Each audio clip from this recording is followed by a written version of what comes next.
నా విజిట్ ఇది. ఇందాక కృష్ణరాజు గారు మాట్లాడుతూ ఉంటే ఎలక్షన్ రిజల్ట్స్ వచ్చినప్పటి నుంచి ఇప్పటిదాకా రాలేదు అని, అది పోయింది అంటే నేను ఒకటే పెట్టుకున్నాను.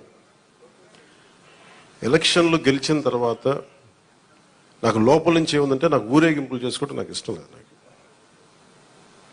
పనిలోకి వెళ్ళాలనుకున్నాను. ముందు కృతజ్ఞతని ఎలా చెప్పగలను? ఈరోజు వచ్చి పెన్షన్లు వచ్చి నేను కృతజ్ఞత చెప్పుకోగలను. ఎందుకంటే నేను ఒకటి పెట్టుకుంది ఏంటంటే, ఒక సభ పెట్టాలి అంటే చాలా శ్రమ అవసరం అవుతుంది. ఒకసారి పోలీస్ శాఖ నలిగిపోతూ ఉంటారు. చాలా వనరులు, మానవ వనరుల దగ్గర నుంచి అన్ని రకాల వనరులు చాలా అత్యవసరం అయితే తప్ప అది ముందుకు తీసుకెళ్ళకూడదని అనుకుంటాను. సో ముందుగా నేను ఒక భారీ సభ పెట్టో లేదంటే ఊరేగింపులు చేసుకొని ఇవన్నీ చేయడానికి ఇబ్బంది ఏం లేదు. కానీ చేస్తే చాలా విలువైన మీకోసం పనిచేసే సమయం పోతుంది. పైగా నేను తీసుకున్నవి చాలా కీలకమైన శాఖలు: పంచాయతీరాజ్ శాఖ, అటవీ పర్యావరణ శాఖ, దాంతోపాటు పొల్యూషన్ ఉంటుంది, పొల్యూషన్ శాఖ, అలాగే సైన్స్ అండ్ టెక్నాలజీ. పంచాయతీరాజ్లో దాదాపు 3 చాలా కీలకమైన విభాగాలు ఉంటాయి. వాటన్నిటిని చదవడానికి, అవగాహన చేసుకోవడానికి చాలా సమయం పడుతుంది. ఆ పరిపాలన అంటే ఆ శాఖ తాలూకు పరిపాలన వ్యవస్థలో ఉంటుంది, అడ్మినిస్ట్రేటివ్ డిఫికల్టీస్ ఏముంటాయని. సో ఇవన్నీ అర్థం చేసుకోవడానికి నేను ఈ సమయం తీసుకున్నాను. ఈ సందర్భంగా నేను పిఠాపురం నన్ను గెలిపించిన, భారీ మెజారిటీతో గెలిపించిన ప్రజలందరికీ నేను రుణపడి ఉంటాను. నేను ఎక్కువ మాటలు చెప్పి తక్కువ పని చేయదలుచుకోలేదు, తక్కువ చెప్పి ఎక్కువ పని చేయదలుచుకున్నాను. ఇది మొన్నదాకా మనం తిట్టుకున్నాం, గత ప్రభుత్వాన్ని విధానాలని మనం అనుకున్నాం, విమర్శించాం. ఇప్పుడు ఛాలెంజ్ ఏంటంటే, మనం ఏ ప్రామిసెస్ అయితే చేశామో, ముఖ్యంగా ఇందాక మన దివ్యాంగుల మనకి సోదరి మాట వింటా ఉంటే, నేను ప్రతిసారి జనవాణి కార్యక్రమానికి వెళ్తున్నప్పుడు ఎన్నోసార్లు వాళ్ళు కూర్చొని అవగాహన చేసుకున్నాం. ఈ 3,000 ఇవ్వలేని పరిస్థితులు, ఒకళ్ళు ఇచ్చిన చాలని పరిస్థితులు. ప్రతిసారి చాలా సందర్భాల్లో నేను చంద్రబాబు గారు దీన్ని చెప్పాను. ఈ అత్యంత వెనకబడ్డ, నిర్లక్ష్యానికి గురి కాబట్టి ఎవరు ఉన్నారంటే దివ్యాంగులే ఈ మన భారతదేశ సమాజం ముందుగా మనం పెట్టుకోవాల్సింది. సో ఆ దాంట్లోనే అదంటే ఆ క్రమంలో ముందుగా ఈరోజు మేము మాట్లాడుకున్నప్పుడు చాలాసార్లు చెప్పాను ఇట్లాంటివి ఉండాలి. అలాగే స్కిల్ డెవలప్మెంట్, ఇలాంటి మీరు చూస్తే మొదటి ఈ పెన్షన్లో పెంచిన విధానం. గత ప్రభుత్వం మాట్లాడుతున్నప్పుడు ఇందా కృష్ణరాజు గారు మాట్లాడుతా, మేము వస్తే ఈ పెన్షన్ విధానాన్ని రద్దు చేస్తారు.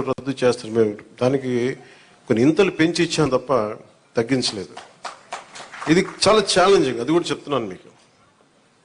మీ దృష్టికి కూడా తీసుకురావాల్సింది, వైసీపీ ఒక పెన్షన్ మీకు ఇవ్వాలి. మనకి ఏమంటుందని, మనకి ఏదైతే ఇవ్వాలో వెల్ఫేర్ స్కీమ్స్ ఇవ్వాలి. ఖచ్చితంగా వెల్ఫేర్ స్కీమ్ చాలా చాలా ఎసెన్షియల్. కానీ దాంతోపాటు అభివృద్ధి కూడా కావాలి. ఈరోజు నేను పంచాయతీరాజ్ శాఖ లెక్కలు చూస్తూ ఉంటే అసలు అడ్డగోలుగా నిధుల్ని అటు ఎటులిపినే తెలియట్లేదు. మీరే చూశారు, ఒక చిన్నపాటి కాలువకి ఒక మండలానికి కావాల్సిన డబ్బులు ఒక 15 కోట్లు 10 కోట్లు, ఏది ఒక చిన్నపాటి మినీ రిజర్వాయర్ అవసరం ఏదైనా ఉంది, లేదంటే మనకి చిన్న కాలువల మరమ్మతులు కానీ, వాళ్ళ ప్రయారిటీ, వాళ్ళు మంచిగా చెడా ఇవన్నీ పక్కన పెడితే వాళ్ళ ప్రయారిటీ 600 కోట్లు పెట్టి ఋషికొండలో ప్యాలెస్ కట్టుకున్నారు. అదే 600 కోట్లు ఈ పాటికి మనకి మనకి ఇక్కడ కనుక పెట్టుంటే ఒక జిల్లా అభివృద్ధి అయిపోయింది. సో మేము తీసుకున్న ప్రయారిటీ అది. హంగులకి ఆర్భాటాలకి కాకుండా, నేను ఈరోజున పంచాయతీరాజ్ వ్యవస్థ నేను నడిపే వ్యక్తిగా చెప్తున్నాను మీకు, ఇందులో నా సైడ్ నుంచి కరప్షన్ ఉండదు, నేను మీకు మాటిస్తున్నాను. పర్యావరణ శాఖ సంబంధించి దాన్ని బలోపేతం చేస్తాం. అకౌంటబిలిటీ, ఎన్విరాన్మెంటల్ ఆడిట్ పట్టుకొస్తున్నాం. ఏ కాలుష్యం ఎందుకు ఉంది, దానికి పారిశ్రామికవేత్తలు ఏం చేస్తారు, ఇబ్బంది పెట్టి భయపెట్టేది కాదు, కానీ వారి బాధ్యత కూడా గుర్తించేలా దానికి ఒక బలమైన ప్రయత్నం చేస్తాం. అలాగే పంచాయతీరాజ్ శాఖలు చూస్తే జల్ జీవన్ మిషన్ ప్రతి ఇంటికి రక్షిత మంచినీరు. మన పిఠాపురం సమస్య కాకుండా మనం కూర్చోబెట్టి ఈ మధ్యన ఈ కొల్లేరు కైకలూరు నియోజకవర్గం గురించి చూస్తే 80% అన్ని చేపల చెరువులు ఉన్నాయి, తాగడానికి నీళ్లు లేవు. గోదావరి పారుతూ ఉంది, మన గోదావరి జిల్లాలో గోదావరి నది పారుతూ ఉంది, కానీ తాగడానికి ఇబ్బంది పడిపోతా ఉన్నాం. మన పిఠాపురం చూస్తే వెళ్తే ఎక్కడ చూసినా ఉప్పాడ, మనకి కొత్తపల్లి ఉప్పాడ ప్రాంతం మిగతా ప్రాంతాలకు వెళ్తే తాగడానికి మనకు నీళ్ళు లేవు. కేంద్రం నుంచి ఎన్ని నిధులు ఉన్నాయంటే జల జీవన్ మిషన్కి అసలు నిధులకి కొరత లేదు, మనం అడగాలి తప్ప. ఎందుకు చేయలేకపోయారు అంటే దానికి అర్థం కాలేదు నాకు. పంచాయతీరాజ్ అధికారులు చెప్పింది కేంద్ర జల జీవన్ మిషన్కి ప్రతి ఇంటికి రక్షిత మంచినీటికి మీరు డబ్బులు అడగాలే కానీ ఇస్తారు.